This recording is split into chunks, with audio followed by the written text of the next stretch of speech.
Olá, meus alunos, olha eu aqui de volta, professor Toki, e nós vamos trabalhar um tema maravilhoso na história da arte, como todos os outros que nós já trabalhamos aqui e aprendemos bastante. Antes de nós começarmos, não esqueça, acesse o Google Classroom, faça a sua atividade e envie para o professor, tá bom? Para que a sua presença possa ser validada, tá? Beleza, nós temos aqui então, antes de nós começarmos, lógico que eu vou fazer uma retomadinha do que nós trabalhamos anteriormente. Nós vimos luz e sombra, técnica de desenho e pintura. E aí, nesses detalhes, a gente viu a luz e sombra, como é que ela funciona até mesmo fisiologicamente, né? O globo ocular e tudo, como que a luz e sombra incide sobre os objetos. Nós vimos também o tipo de luz e sombra, né? Lateral, e nós vimos também a projetada, né? Então, dependendo de como a sombra é, ela vai se portar de um jeito no objeto, quando a luz é incidida sobre ele. E nós vemos também artistas que usaram obras usando a técnica de luz e sombra, tá? Para poder dar o efeito realista nas suas pinturas, tá? Beleza, agora nós estamos vendo aqui um tema que ainda vai pegar a questão da luz e sombra, vocês vão ver por quê, tá? A luz e sombra sempre vai estar presente nesses trabalhos, porque no período, por exemplo, do Barroco, que é o que nós vamos ver aqui, a luz e sombra também era uma técnica muito utilizada para produzir os trabalhos de um efeito realista, tá? Então nós vamos ver aqui o Barroco europeu, luz e sombra, exatamente olhando essas técnicas. Nós vamos ver um pouquinho do contexto histórico, importantes características e artistas e obras, tá? Beleza. Então, pontos importantes para a gente se situar aqui com respeito ao Barroco, tá? Pontos importantes. Termo empregado por críticos para a tendência artística do início do século XVII. Então, há uma tendência, alguma coisa está acontecendo no século XVII, e na verdade já vem sofrendo influência do século XVI, em que os artistas começam agora a produzir trabalhos com um determinado tipo de característica, que a gente vai entender por quê. Originou-se na Itália, mas espalhou-se por toda a Europa. Então, o Barroco europeu, ele não vai se situar apenas na Itália, lá ele surge, mas ele vai se espalhar por toda a Europa. Então a gente vai ver aí que tem muitos artistas que trabalham isso. Nós vamos ver o contexto que é da Reforma Protestante, que vai influenciar exatamente nas obras de arte, e arte como forma de fortalecimento da igreja, tá? Então são esses pontos importantes aí para a gente já se situar. Beleza, a arte barroca conseguiu casar a técnica avançada e o grande porte da Renascença com a emoção, intensidade e dramaticidade do maneirismo, fazendo do estilo barroco o mais suntuoso e ornamentado na história da arte, realmente, tá? Então a gente vai compreender aqui que, na verdade, o período da Renascença, o barroco, a Renascença, os artistas, como nós já vimos sobre a arte renascentista, algumas aulas anteriores, que a gente viu Leonardo da Vinci até e tudo, o humanismo, né? Eles vão estar presos a uma técnica, tá? E essa técnica é racional, vamos dizer assim, né? A racionalidade vai estar muito presente. Porém, os artistas do Barroco, eles vão separar isso. A arte e ciência, como nós aprendemos no Renascimento, que estão juntas, atreladas para a produção de um trabalho artístico, eles vão separar como? Não é que a ciência vai estar totalmente separada, porque eles vão usar técnicas desses artistas, porém, influenciado por esses artistas. Porém, a emoção vai ser predominante nos trabalhos, tá? Então, essas emoções, elas vão estar, assim, espalhadas, depende de como cada artista vai produzir isso, que a gente vai já ver aqui, tá? Ornamentos, por que eu digo que é uma arte do ornamento, né? Porque nós vamos ter, então, uma arte com enfeite. Então, no contexto da arte, ornamento significa o que faz parte de ornamentação ou serve para isso. Decoração, enfeite, ornato. Por exemplo, você tem uma roupa, você coloca uma roupa preta lá, uma camisa preta.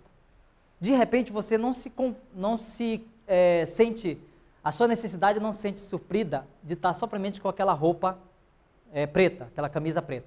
Você vai pegar e vai colocar um cordão. Aí você coloca um cordão lá, aqueles cordões de calho. Aí você pega e coloca, por exemplo, um casaco. Olha, você está colocando novas coisas, você está incrementando novas coisas, além de simplesmente usar uma camisa. Isso é ornamento.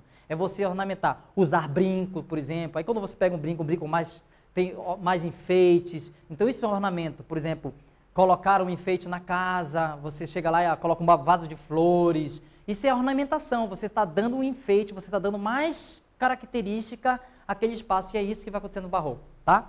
Vai ter uma arte ornamentada. Vamos ver isso. Bem, mas antes, vamos para o nosso primeiro quiz aqui, para ver se a gente já compreendeu essa parte. Onde e em qual período surge o estilo barroco?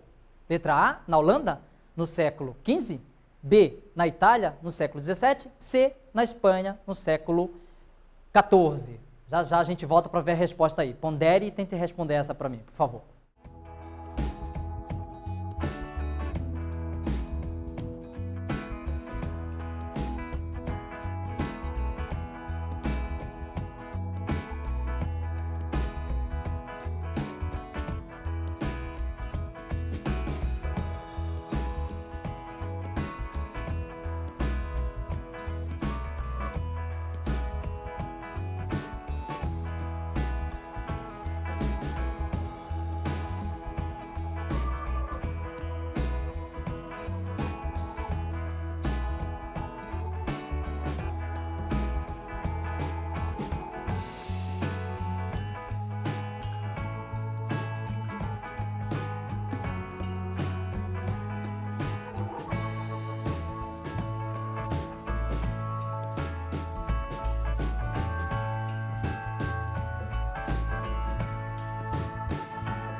Estou de volta aqui, vamos ver a resposta do nosso quiz? Vamos lá.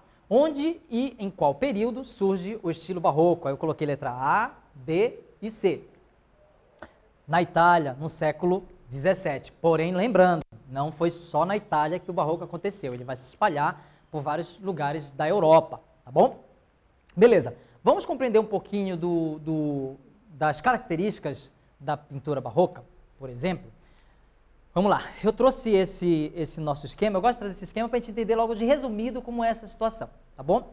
Primeiro, nós temos uma composição em diagonal.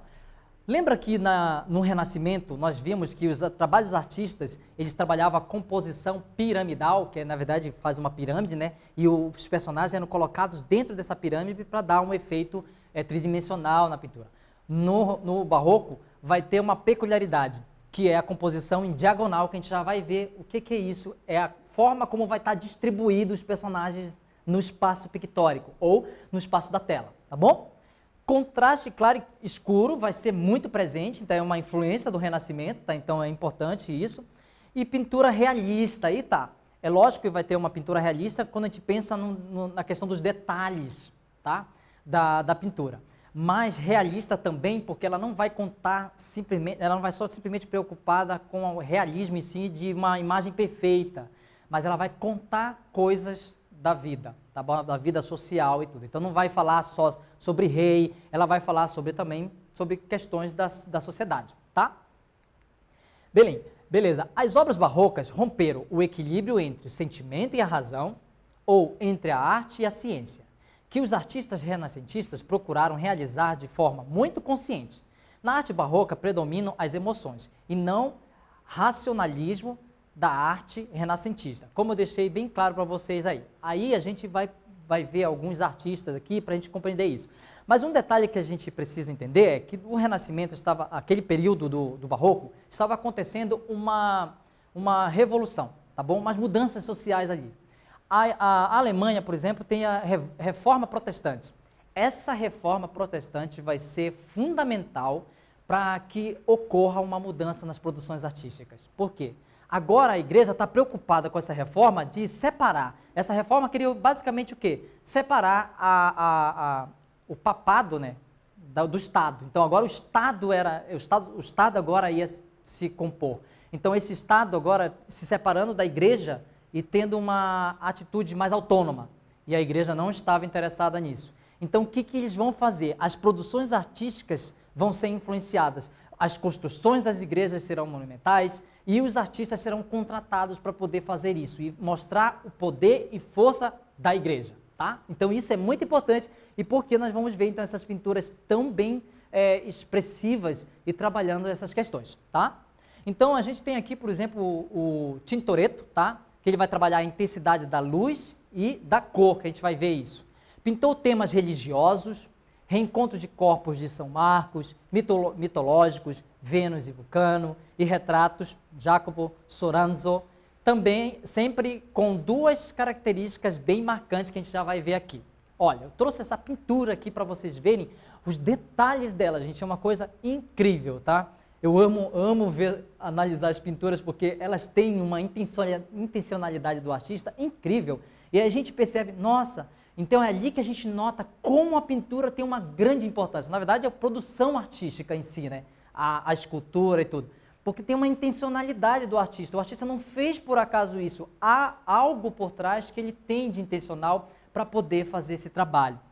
Então, o Tintoretto, ele vai trabalhar a questão da intensidade da luz. Olha, observem, esse aqui é Cristo em casa de Marta e Maria, tá? Observe Cristo, esses três personagens que são destacados na pintura.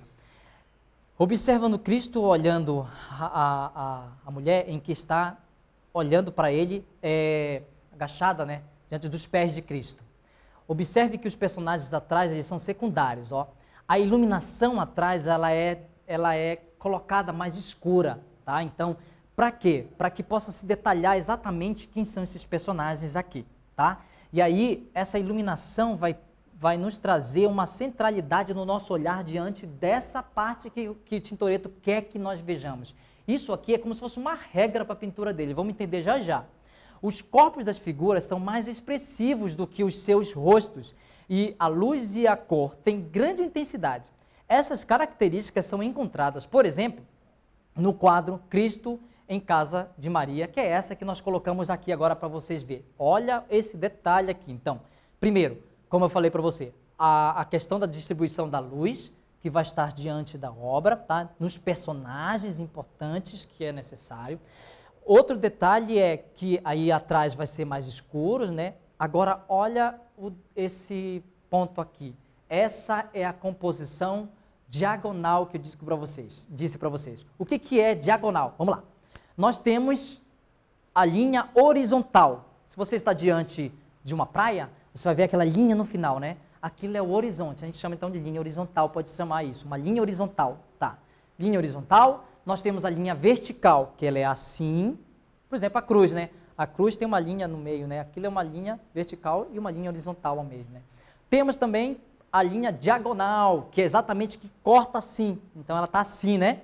Então, exatamente essa técnica era uma regra para Tintoretto.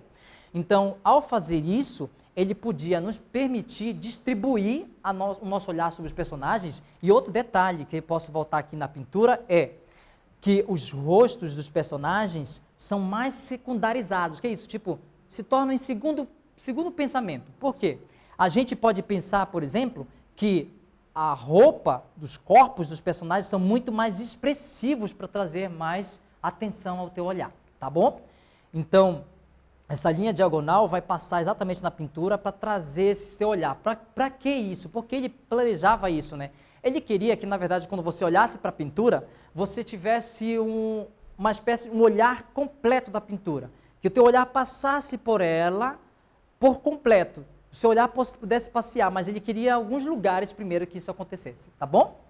Beleza, vamos trazer o nosso quiz aqui, nosso segundo quiz. Uma das características do estilo barroco é A, composição diagonal na pintura, B, criação irreal na pintura, C, representação distante da religião. Vamos ver aí, pondere a resposta e já volto com a resposta para vocês.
Beleza, estou de volta aqui, vamos lá para a resposta do nosso quiz. Uma das características do estilo barroco é A, B ou C, eu coloquei as opções. Letra A, composição diagonal na pintura, que nós aprendemos então como o Tintoretto fez muito bem isso. André Pozzo, tá? É um artista. Os tetos das igrejas abrem-se para o céu. Olha, essa pintura que eu vou mostrar para vocês é uma loucura, gente. Nossa! A pintura barroca desenvolveu-se também nos tetos das igrejas e dos palácios. Essa pintura e efeito, sobretudo decorativo, realizou audaciosas composições de perspectiva. Inclusive, a gente vai ver isso nas pinturas também barrocas no Brasil, tá? Pode encontrar isso no Brasil também.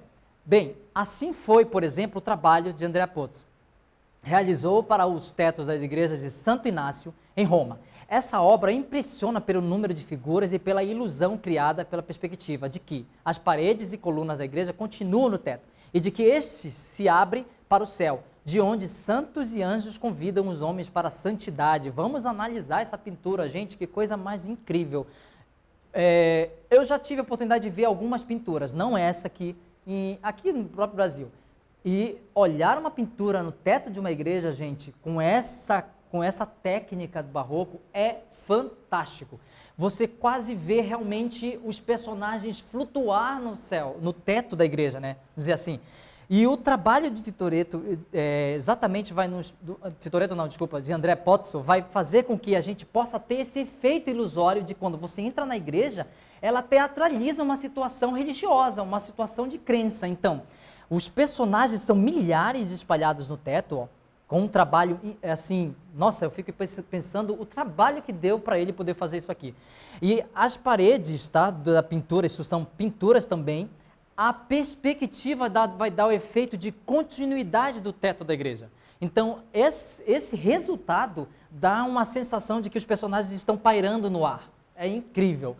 E esses personagens simbolicamente seriam santos e Deus, por exemplo, convidando as pessoas que estão ali dentro da casa de Deus, que seria a igreja, né, à divindade, né? Então é fantástico esse trabalho. Vamos ver mais um detalhezinho dele aqui, ó. Vou mostrar aqui, desculpa.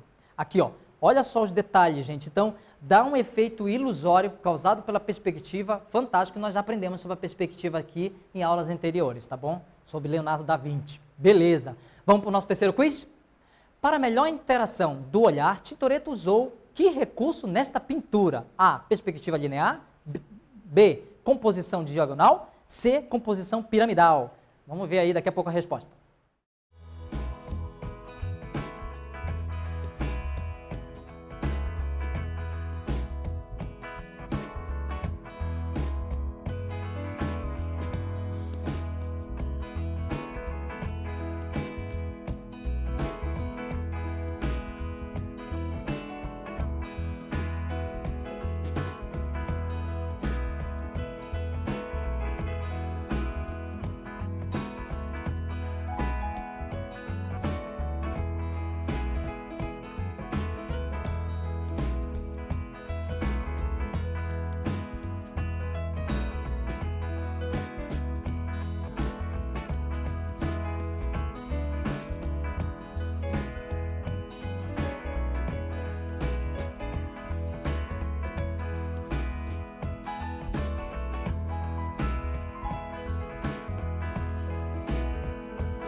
Retornando aqui ao nosso quiz, para melhor interação do olhar, Tintoretto usou que recurso nessa pintura?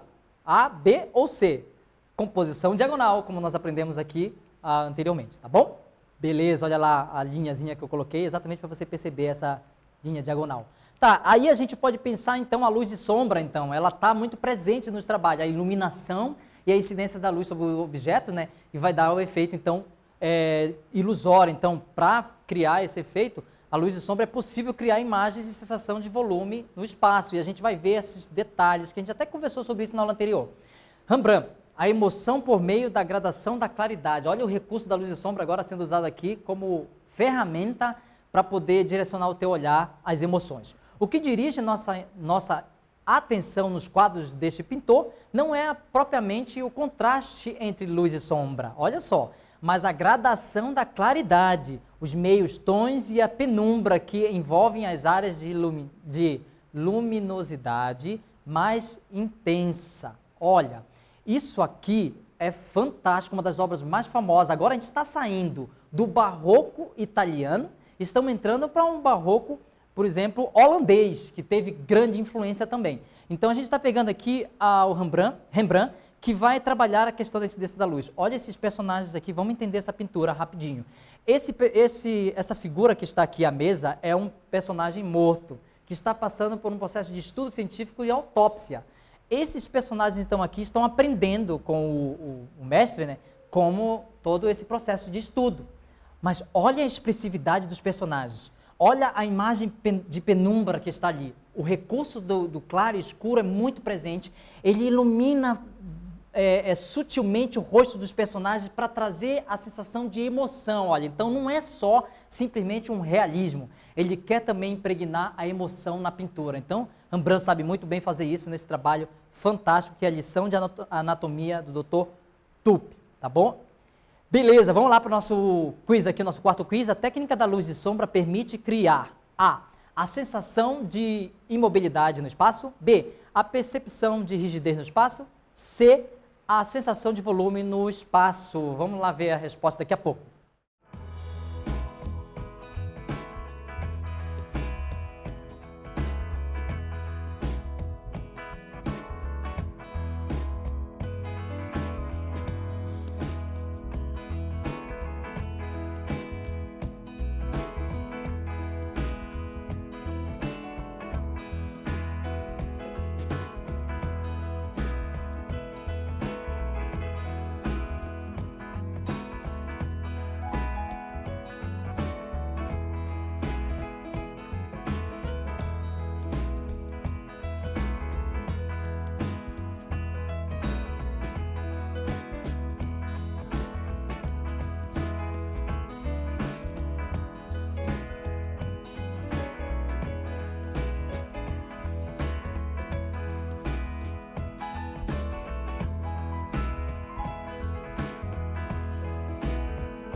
Estamos de volta aqui então para o nosso quiz. A técnica da luz e sombra permite criar A, B ou C.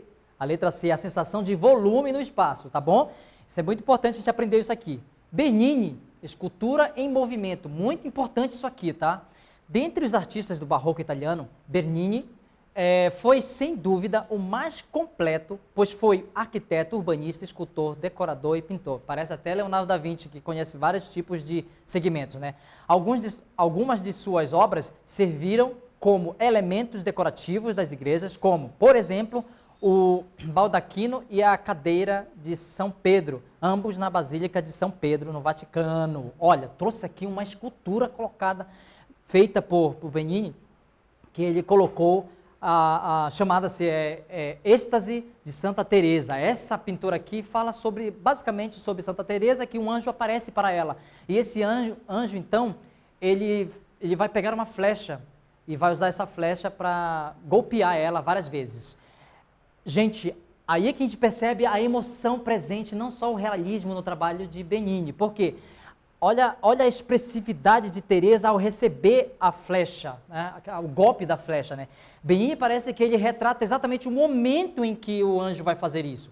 E se interpretando mais essa questão, ele vai tratar de que a interpretação disso, né? De que a dor demonstra o amor de Deus, tá? Então tem toda essa questão aí conceitual do trabalho dele, tá? Também ele vai fazer esse trabalho aqui, tá? Que é exatamente para exaltar o Papa. Ele vai exatamente ficar nessa posição, nesse lugar aqui. Olha os detalhes, gente, os adornos que eu falei para vocês da arte barroca, muito, muito presente, tá? Beleza. Caravaggio, gente, vamos lá para Caravaggio. A beleza não é privilégio da aristocracia. Caravaggio não se interessou pela beleza clássica que tanto encantou o Renascimento. Ao contrário, procurava seus modelos entre os vendedores, os músicos ambulantes, os ciganos, enfim, entre as pessoas do povo. Para ele não havia identificação tão comum na época entre beleza e classe aristocrática. Vamos ver isso aqui, tá? Nesta pintura. Beleza, olha só. Gente, essa pintura aqui nos mostra a incidência da luz sobre o espaço. Praticamente Caravaggio trabalha a luz, mas essa luz não é natural, é uma luz que ele próprio faz, tá bom? Então, essa luz ele coloca para privilegiar os personagens, dar uma sutileza nas cores. E olha, mas nós temos uma lanterna, uma janela ao fundo. Essa janela ao fundo que deveria estar produzindo a luz. É aí que a gente sabe que a luz, na verdade, que ele está colocando ali é uma luz proposital. Porque deveria estar saindo luz desse lugar aqui. Mas por que ele quer isso? Direcionar o nosso olhar para os personagens. E por que a beleza não é privilégio da aristocracia? É porque os personagens dos trabalhos de Caravaggio, eles são pessoas que ele retira da sociedade. O ambulante, até o mendigo, ele paga essas pessoas para teatralizar a pintura, posarem para ele. Então, todas essas pessoas aqui podem não ser pessoas da nobreza, tá bom? O que melhor caracteriza a pintura de Caravaggio é o modo revolucionário como ele usa a luz. Ele não aparece como reflexo da luz solar, mas é criada intencionalmente pelos artistas para dirigir a atenção do observador. Isso foi tão fundamental na obra que ele é conhecido como fundador do estilo luminista, que pode ser observado em A Ceia em Emaús, Conversão de São Paulo e Deposição de Cristo. A gente pode ver então essa aqui, olha, a incidência da luz sobre os personagens, né? Estão todos sendo muito bem retratados aqui através da luz. E como eu digo para vocês, essa luz não é natural, uma luz que ele cria, tá bom? Para trazer a sensação de emoção na pintura, a expressividade, a luz é uma utilização. Cristo também, ó, morto, carregado. Olha só a posição dos personagens como se fosse um teatro, né? Teatralizando a situação da passagem da morte de Cristo, tá? O sepultamento de Cristo. Então, Caravaggio vai trazer essas características fantásticas. Quinto quiz agora que nós vamos ver aqui sobre Caravaggio, inclusive. Caravaggio tinha algo que o tornava particular entre os pintores barrocos, pois, letra A, somente pintava com modelos da nobreza? B, não tinha regras para produzir suas obras? C, procurava seus modelos entre as pessoas do povo. Vamos ver a resposta daqui a pouco?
Vamos de volta aqui então para o nosso quiz. Caravaggio tinha algo que o tornava particular entre os pintores barrocos, pois nós temos a letra A, B e C. Qual delas? C. Procurava seus modelos entre as pessoas do povo. Caravaggio tinha uma particularidade, como eu disse para vocês, tanto na natureza morta como nas pinturas, por exemplo, religiosas. Caravaggio era diferente dos outros artistas, que ele tinha essa questão de trabalhar de uma maneira diferente, não tradicional como os artistas no período, tá? Bem, aí nós temos aqui o Borromini, que vai trabalhar a arquitetura, por exemplo, tão importante quanto o Caravaggio, né? E nessa arquitetura, ele vai dar uma sensação, na verdade, de movimento na arquitetura. Então, a gente pode ver alguns trabalhos dele, muito bem feito, por exemplo, na fachada de San Carlo, alle Quattro Fontane, tá? Então, os trabalhos de Bernini são muito importantes, que ele vai influenciar exatamente nessa sensação de movimento no trabalho de arquitetura, tá? E aí agora eu tenho o meu sexto quiz aqui, que a gente vai ver exatamente sobre a pintura de Andrea Pozzo. Esta pintura de Andrea Pozzo permite a sensação de que, letra A, os tetos das igrejas abrem-se para o céu. B, existem anjos que habitam nas igrejas. C, os anjos somos nós mesmos na igreja. Vamos ver então daqui a pouco a resposta?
Opa, estou de volta aqui então, vamos ver a resposta do nosso quiz. Esta pintura de Andrea Pozzo permite a sensação de que?